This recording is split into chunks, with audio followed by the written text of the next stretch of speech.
మహాభారతం గురించి ప్రస్తావన వస్తే కొంతమంది కురుక్షేత్ర యుద్ధం, పాండవులు, కౌరవుల గురించి ఎక్కువగా ప్రస్తావనలు ఉంటాయి. దాని మూలాల గురించి కొంతమందికి మాత్రమే తెలుసుకుంటారు. ఆది కాలంలో వేదాలన్నీ ఒకే దగ్గర కలగాపులంగా ఉండేవి. ఏ వేదం ఏదో చెప్పడానికి వీలు పడేది కాదు. వాటన్నిటిని విడమర్చేవాడు వ్యాసముడు. ఋగ్వేదం, యజుర్వేదం, సామవేదం, అథర్వవేదం అని 4 వేదాలుగా వాటిని విభజించాడు. పైలుడు, పాయాయుడు, సుమంతుడు, జైమిని అనే 4 శిష్యుల ద్వారా ఆ 4 సూత్రాలను రాయించాడు. ఆ వ్యాసుడు రాసిన పుణ్య కథ మహాభారతం.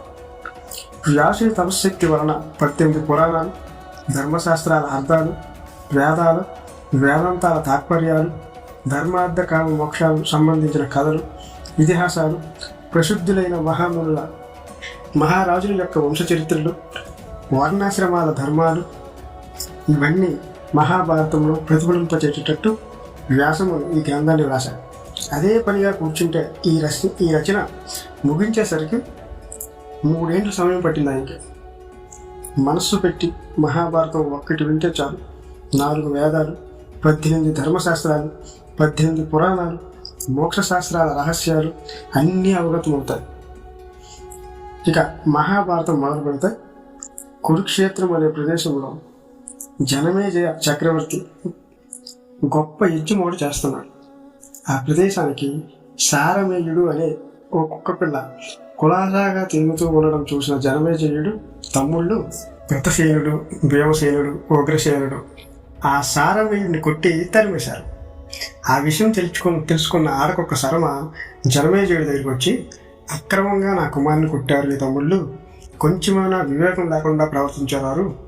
నా బిడ్డ మీకు ఏ అపరాధం చేశాడు? మంచి చెడ్డ లేకుండా పేదవాళ్ళని, నోరు లేని వాళ్ళని బాధించే మీలాంటి దుష్టుల మీద మబ్బు లేని వెలుగు పడుతుందని శపించి వెళ్ళిపోయింది. అది విని నిశ్చేష్టుడైపోయాడు జనమేజయుడు. తను తలపెట్టిన యజ్ఞం ముగిసింది. తిరిగి హస్తినాపురానికి చేరుకున్నాడు. అయినా శర్మ మాటలు మనసులో మిగులుతూనే ఉన్నాయి. దీనికి పరిష్కారంగా శాంతి చేయాలని తగిన పురోహితుడి కోసం వెతకడం మొదలుపెట్టాడు. ఒక నాగకన్య శృతశ్రవణుడి శుక్రపానం చేయడం వలన ఆమెకు పుట్టినవాడు సోమశ్రవణుడు. అతన్ని పురోహితునిగా చేసుకున్నాడు జనమేజయుడు. ఇలా ఉండగా పైలముని శిష్యులలో ఉదంకుడు అనేవాడు ఉండేవాడు. పైలముని దయ వలన అష్టసిద్ధులు సాధించాడు. గురువుకు ఎంతో విశ్వాసపాతుడు కావడం వలన తన ఇల్లాలను అతనికి అప్పచెప్పి ప్రావాసం బయలుదేరాడు పైలముని. అదే అదునుగా చూసుకొని పైలముని యొక్క ఇల్లాలు ఉదంకుడి దగ్గరికి వచ్చి తనను పరిగ్రహించమని కోరింది. ఇంతటి సాహసానికి ఉదంకుడు ఉడికట్టలేకపోయాడు. కొన్నేళ్లకు గురువుగారు వచ్చి శిష్యుడిని మెచ్చుకున్నాడు. నీ గురుకుల వాసం పూర్తయింది, వెళ్ళి ఒక ఇంటివాడిపై సుఖపడు అన్నాడు. గురుదక్షిణ సెలవియండి అన్నాడు ఉదంకుడు. పైలముని గురుదక్షిణను నిరాకరించాడు. అంతగా ఇవ్వాలనుకుంటే మా ఆవిడ్ని అడుగు అన్నాడు. ఇందుకు గురుపత్ని పౌష్య మహారాణి చెవుల్లో మంచి బంగారు కొండలాలు జత ఉంది, చేతనైతే అది తెచ్చిపెట్టి నాకు 4 రోజుల్లో కావాలి అంది. చెప్తామని బయలుదేరాడు ఉదంకుడు. ఒక్కడు అడవిలో పడి వెళ్తున్నాడు. ఆ అడవిలో ఎదురుగా పెద్ద ఎద్దు మీద ఒక దివ్య పురుషుడు కనిపించాడు. ఆ దివ్య పురుషుడు ఉదంకుడిని పేడ తినమని చెబితే అతను చెప్పిన ప్రకారం ఆ ఎద్దు పేడ తిన్నాడు ఉదంకుడు. అప్పుడు ఆ దివ్య పురుషుడు అనుగ్రహం సంపాదించాడు. అక్కడి నుండి నేరుగా పౌష్య మహారాజు దగ్గరికి చేరుకున్నాడు ఉదంకుడు. మహారాజా, నీ దగ్గరకు యాచన కోసం వచ్చాను. నీ రాణి చెవుల్లో కొండలాలు కావాలి, నాకు అవి గురుదక్షిణగా అర్పించుకుంటాను అన్నాడు. దానికి మహారాజు సమ్మతిస్తూ వెళ్ళి నీ రాణి చెవుల్లో నా మాటగా చెప్పి ఆ కొండలను ఇచ్చుకో అన్నాడు. అంతఃపురానికి వెళ్ళాడు ఉదంకుడు. ఎక్కడ రాణి జాడ కనబడలేదు అతనికి. మహారాజు దగ్గరికి వచ్చి, రాణి ఎక్కడ కనబడలేదు నాకు అన్నాడు. అదేంటి, లోపలనే ఉందామే? అయితే ఒక గమనిక, శుచిలేని వాళ్ళ కంటికి ఆమె కనిపించదు. నువ్వు త్రిలోక పావనుడివి, నువ్వెందుకు శుచిలేని వాడు అవుతావు అని ఆశ్చర్యపోయాడు మహారాజు. నిజమే, ఎద్దు పేడ తిని ఆచమనం చేయలేదని అనుకుని ఉదంకుడు గుర్తు తెచ్చుకున్నాడు. అటు పిమ్మట చేతులు మొహం కడుక్కొని ఆచమనం పూర్తి చేసి అంతఃపురానికి వచ్చాడు. అప్పుడు పౌష్య మహారాణి తన కుండలాలను ఉదంకుడి చేతిలో పెట్టింది. ఎలా అయితేనే గురుపత్ని కోరిన కొండలాలు సంపాదించాను. దక్షిణ చెల్లించి గురువు గారి రుణం తీర్చుకుంటాను అనుకుంటూ తిరుగు ప్రయాణం మొదలుపెట్టాడు. దారిలో ఓ మంచి నీళ్ళ మడుగు కనిపించింది. కొండలాలు ఒడ్డును పెట్టి ఆచమనం కోసం నీళ్ళలోకి వెళ్ళాడు. ఇంతవరకు దారి పొడుగున ఉదంకుడిని గమనిస్తూ ఒక వ్యక్తి వెంబడిస్తూ వస్తున్నాడు. ఇదే సరైన సమయం అని ఆ కొండలాలను దొంగలించి పరిగెత్తాడు. అది గమనించిన ఉదంకుడు డేగలాగా వెంటపడ్డాడు. పట్టుకుని 10 అడుగులు పోలేదు అతను. పట్టుకున్నాడు ఉదంకుడు. పట్టుకోవడమే తడుగు పాములా మారిపోయాడు ఆ వ్యక్తి. కొండలతో సహా ఒక పొట్టులో దూరిపోయింది ఆ పాము. పాతాళానికి వెళ్ళిపోయింది. ఆ పామే తక్షకుడు. అది గ్రహించిన ఉదంకుడు తాను పుట్టలో ప్రవేశించాడు. నాగలోకంలో ప్రవేశించాడు. తక్షకుడి పత్తా కనిపించలేదు. ఆ వెంటనే నాగరాజుని స్తోత్రం చేశాడు.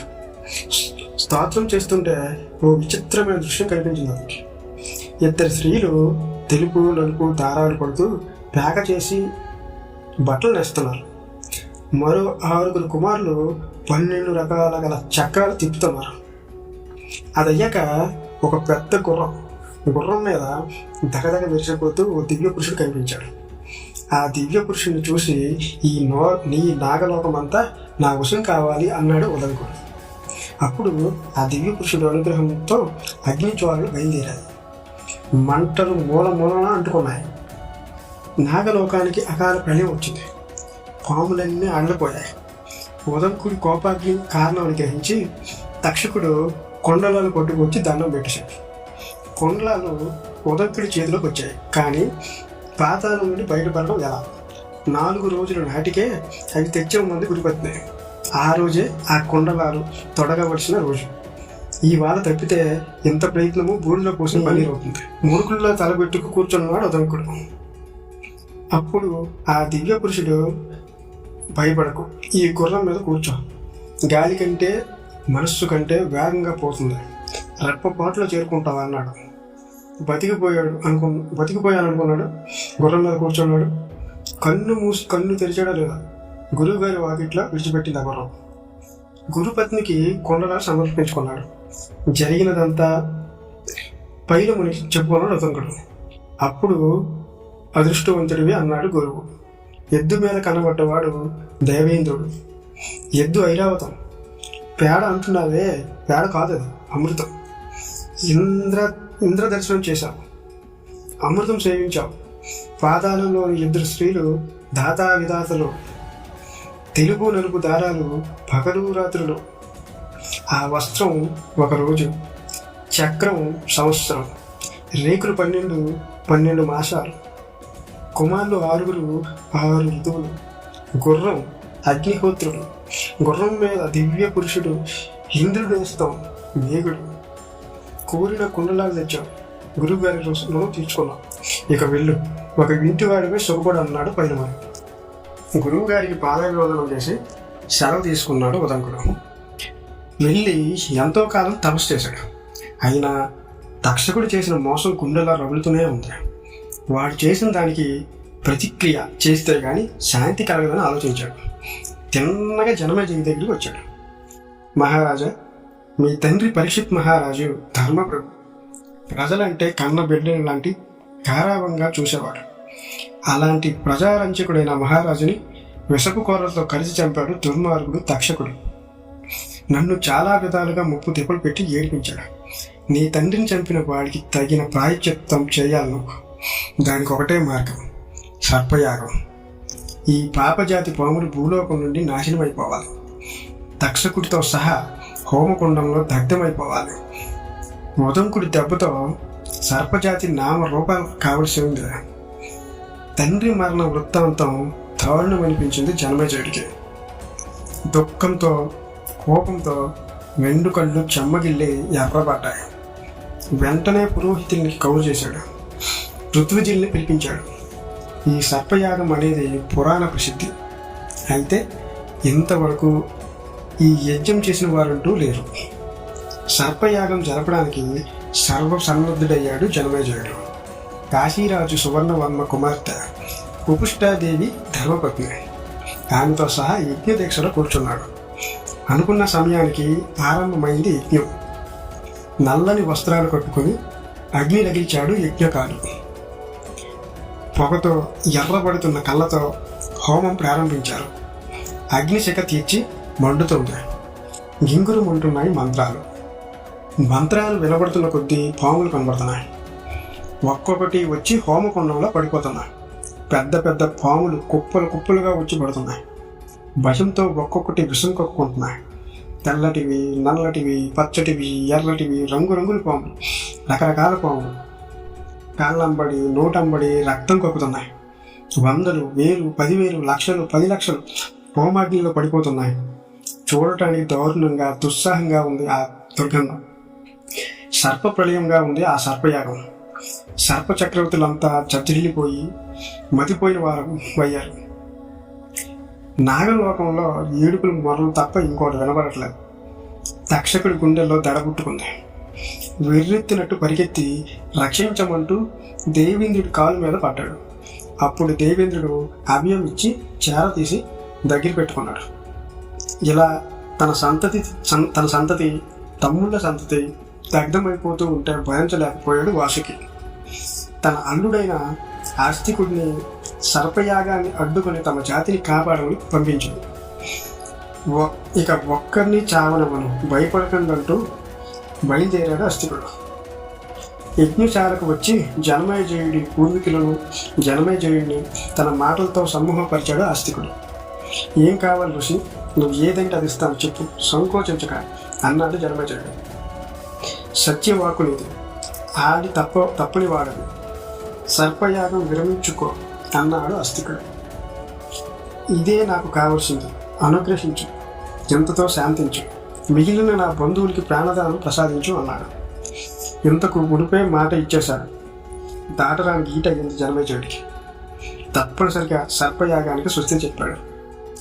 ఆస్తికుడు యజ్ఞం దగ్గరికి వచ్చేసరికి హోమాగ్నిలో పడడానికి సిద్ధంగా ఉన్నాడు తక్షకుడు. ఆ సర్పయాగ ప్రభావానికి ఇంద్రుడు కూడా ఏం చేయలేకపోయాడు. ఆకాశంలో విషం కక్కుకుంటున్న తక్షకుడు సుడిగాలిలాగా తిరుగుతూ తన్నుకుంటున్నాడు. తక్షకాయ స్వాహ అనడమే తరువాయి. అదే సమయానికి ఆగిపోయింది యజ్ఞం.